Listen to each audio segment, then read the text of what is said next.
But Shubman Gill ने तो कमाल ही कर दिया जी, लेकिन 430 रन बनाए हैं जी कुल मिला के इस टेस्ट मैच में शुभमन गिल ने, और वाहिद cricketer in the history of cricket जिन्होंने 200 प्लस 150 एक ही टेस्ट में किया है। क्या शुभमन गिल, अच्छा ये बताएं, किसी ने 1000 रन किए किसी 5 टेस्ट की सीरीज या 6 टेस्ट की सीरीज में? इन एडवांस मुबारक हो। कैप्टन नॉक जी, लीडिंग ऑफ द फ्रंट, ये वो जुमले जो आपने दुनिया में हर जगह सुने होंगे। दुनिया का वाइड बैट्समैन बन गया जिसने एक ही मैच में 250 और 150 करे। व्हाट अ परफॉर्मेंस, मतलब क्या खेला है। इस वक्त इंग्लैंड का तो बिल्कुल ही लिटाया हुआ है। मेरा ख्याल है कि जितनी उम्दा बैटिंग इनके कप्तान ने की है और उसने इनिंग्स को इकट्ठा कह लीजिए कि एक जोड़ के रखा है इनिंग्स को, बाकी प्लेयर्स ने भी उनका साथ दिया, लेकिन वो अकेले ही इस मैच में 430 रन कर गए। जो एक टीम की इनिंग होती है ना, पूरी एक बड़ी इनिंग जो उसे कहा जा सकता है, वो अकेले नहीं खेल। Today it was all Shubman Gill. I mean उस बंदे की जो फॉर्म है, this is only his second test as captain. 161 runs to add to his 269 in the first innings. The guy has scored 430 runs in just one test match. लग रहा है कि जो ऑपरेशन सिंदूर 2.0 लोड हो रहा है वो कहीं इंग्लैंड के लिए लोड तो नहीं हो रहा था, और आपने वाकई लगा दिया जाके इंग्लैंड को सिंदूर। भाई इतना खतरनाक है, स्पेशली आई थिंक सो कि इस मैच के अंदर, इस सेकंड टेस्ट मैच के अंदर सारे के सारा जो क्रेडिट है that goes to Shubman Gill. ठीक है, आखिर का गिल्लों का मुंडा है यार, पंजाबी आ गए और छा गए। एग्जैक्टली, वो तो बाज ही नहीं आ रहा है। काबिल जिक्र वही है शुभमन गिल, जिस तरह फॉर्म में है। 3 सेंचुरीज कर दी उन्होंने, 4 इनिंग में 3 सेंचुरी, नंबर 4 पे टेस्ट क्रिकेट में पहली दफा बैटिंग करते हुए।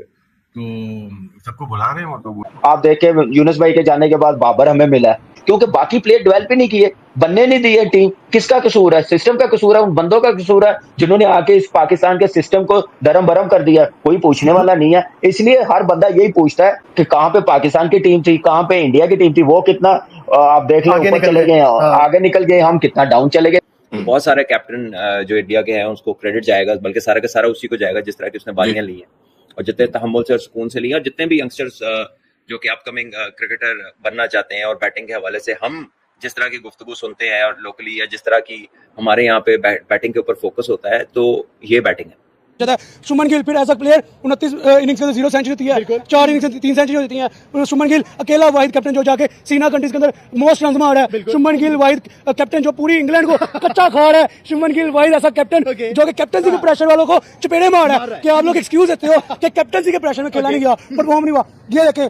और शुभमन गिल ने, वो कहते हैं ना, रॉलिकिंग सुपरस्टार, वेल बाउंड कर दिया। It was a spell binding performance.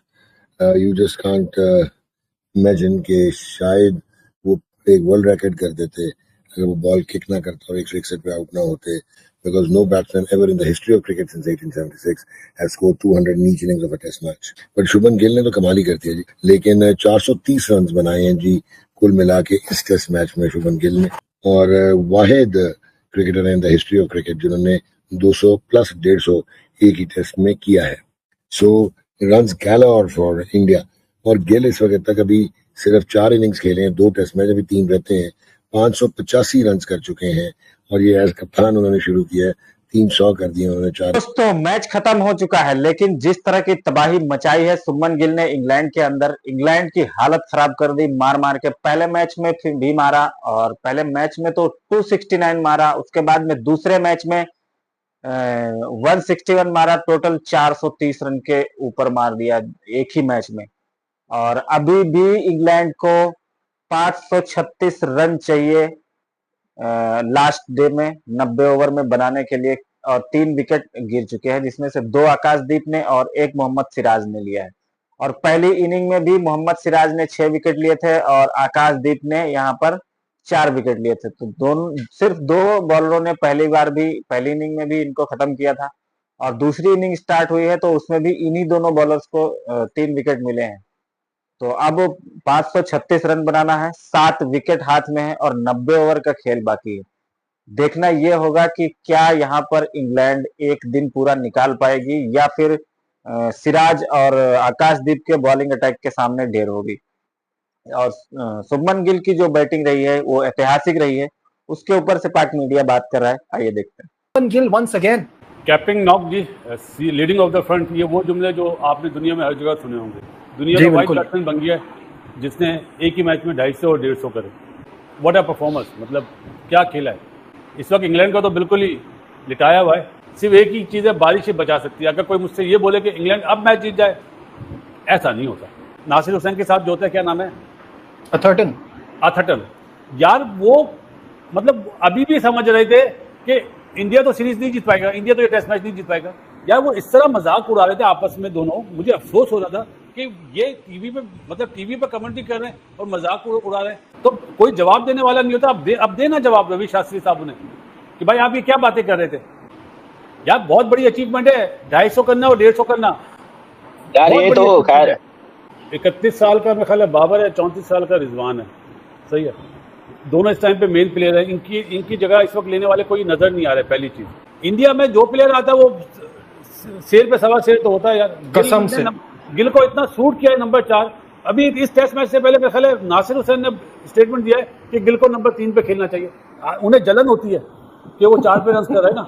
अरे भाई 4 नंबर सूट कर जाएगा किसी को तो कैसे अपना नंबर चेंज करेगा। और क्या जबरदस्त कमबैक, स्ट्रॉन्गली कमबैक। ऐसे कमबैक मेरे ख्याल से वो टीमें करती हैं जिनको बिलीव हो, अगर अपने पे बिलीव हो। टेस्ट मैच हारे हुए हैं और इंग्लैंड की कंडीशन में, इंग्लैंड की टीम के खिलाफ ऐसे कमबैक करना, ये तो टेस्ट मैच बिल्कुल वन साइड मुझे लग रहा है। देखिए शुभमन गिल की जो परफॉर्मेंस है ना, मेरे ख्याल से अनबिलीवेबल टेम्परामेंट, गेम अवेयरनेस। देखिए 269 रन बनाना, फिर अब दूसरी इनिंग में आप देखिए 161 रन बनाना, बहुत बड़ी परफॉर्मेंस। मेरे ख्याल से टेस्ट क्रिकेट में back to back each inning century है मेरे ख्याल से यही 2 टेस्ट मैच में हुई है, दोनों एक ही टीम की तरफ से। पंत ने पहले टेस्ट मैच में कर दी, दूसरी गिल ने कर दी। तो मेरे ख्याल से एक्सीलेंट टैलेंट। और मेरे ख्याल से जो उसने गलतियां की ना, ये मुझे याद है 6-8 महीने पहले कहा जा रहा था कि ये 30-35 पे आउट हो रहा है तो इसको टेस्ट क्रिकेट क्यों खिला रहे हैं, मीडिया सारा कह रहा था। लेकिन टैलेंट था, उस पे उसने वर्क किया, उसने जवाब मुंह से नहीं दिया, उसने वर्क किया। मैंने कहा ना, बड़े प्लेयर वही बनते हैं टेस्ट क्रिकेट में, वही परफॉर्मेंस देते हैं जो अपने प्रोसेस पे बिलीव करते हैं। तो मेरे ख्याल से उसने अपने प्रोसेस पे बिलीव किया है। उसका जो मेंटोर है युवराज, आप देख लें उसके साथ कितना, अभिषेक शर्मा, ये है। जब ऐसे आइडियल बनाए हो ना तो फिर वैसे आप बनते ही बनते हैं। मेंटालिटी चेंज होती है, जल्दी आप सीख जाते हैं मॉडर्न डे के साथ। टीम को क्या जरूरत है, क्या वीकनेस है, उस पर कंट्रोल कर लेते हैं। तो मेरे ख्याल से जबरदस्त टैलेंट, बहुत बड़ी परफॉर्मेंस। जो मैं बार बार कहता हूँ, जब ऐसी परफॉर्मेंस होती है ना, जब भी सीरीज इंग्लैंड और इंडिया की होगी ना, ये परफॉर्मेंस जरूर डिस्कस की जाएगी और यही मेरे ख्याल से करने वाली है। ऐसी शुभमन गिल ने परफॉर्मेंस करके दिखाई। याद बिल्कुल वहां पे सुनील गावस्कर ने भी किया हुआ है, यही दूसरी इनिंग में 200 किया हुआ है। तो देखिए ये जो परफॉर्मेंस है ना, ये इंग्लैंड के खिलाफ, ये मेरे ख्याल से बहुत हम देखे बहुत कम नजर आएगी ऐसी performance. And one test match down, क्या आप हारे हुए हो और ऊपर से आप कप्तान हो, आपके ऊपर प्रेशर है, या आप कभी जीते नहीं हो, सारी चीजें आपके अगेंस्ट जारी और ऐसी परफॉर्मेंस शानदार है। हमारा तो ना सिस्टम है, ना मेरिट है, ना प्रोसेस है। हम तो अल्लाह तवक्कुल चल रहे हैं। जो कोई मिल जाता आके 10 साल बाद, 15 साल बाद एक प्लेयर मिल जाता।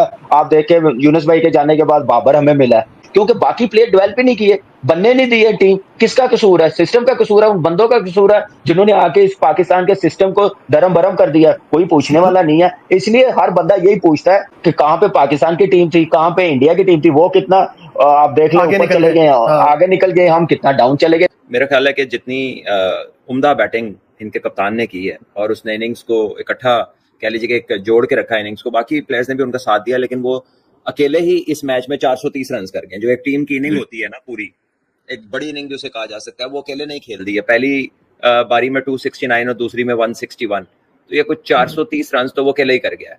और ये बाइंडिंग फैक्टर है पूरी इस बैटिंग लाइनअप का। ज़ाहिर है आप इंग्लैंड जैसी जगह आते हैं और आप आते हैं विराट कोहली के रिटायर होने पर, आप आते हैं रोहित शर्मा के रिटायर होने पर, तो ये कोई इजी बूट्स नहीं है फिल करने के लिए। लेकिन अभी तक जिस तरह उन्होंने इस इंडियन टीम की बैटिंग को मतलब कह लीजिए बाइंड किया और उनके साथ बाकी प्लेयर्स ने भी अच्छी क्रिकेट खेली है, लेकिन आउटस्टैंडिंग है। तो बहुत सारे कैप्टन जो इंडिया के हैं उसको क्रेडिट जाएगा, बल्कि सारा का सारा उसी को जाएगा जिस तरह की उसने बारियां ली हैं और जितने तहम्मुल से और सुकून से ली हैं। और जितने भी यंगस्टर्स जो कि अपकमिंग क्रिकेटर बनना चाहते हैं और बैटिंग के हवाले से हम जिस तरह की गुफ्तगू सुनते हैं और लोकली या जिस तरह की हमारे यहाँ पे बैटिंग के ऊपर फोकस होता है, तो ये बैटिंग है। बैटिंग सिर्फ पावर हिटिंग नहीं है, बैटिंग सिर्फ बैट स्पीड नहीं है। अगर बैट स्पीड की बात की जाए तो शायद गिल तो बहुत ही प्यार से शॉट खेलते हैं, बड़े ही आराम से टाइम करते हैं। वो तो वो वाला कोई कहानी ही नहीं है जो बातें इधर हो रही हैं। लेकिन जितना टेक्निकली वो कंप्लीट है, जितना टेम्परामेंटली वो कंप्लीट है, कि वो 200 करने के बाद, 150 करने के बाद भी पक्की क्रिकेट ही खेली है। आपको कहीं पे रैश शॉट नजर ही नहीं आती। वो जब रिवर्स स्वीप पे उसने 1-2 जो मारे हैं, वो इतने कंट्रोल में थे कि कहीं पे ऐसा लगा ही नहीं कि आउट होने लगा। बड़ी हिट भी कैलकुलेटेड है, कदमों का इस्तेमाल भी है, 3 बंदे पीछे रख के 2 कैचिंग पोजीशंस में रख के पूरे बाउंसर कई ओवर करा के उन्होंने देखे, लेकिन वो कहीं पे कंट्रोल से बाहर नहीं उनके इनिंग जाती हुई नजर आई।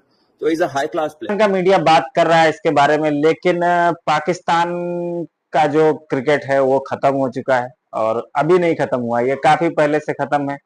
एक लंबा टाइम हो गया, आप उठा के देख लीजिए, पाकिस्तान कोई मैच नहीं जीता इंडिया से।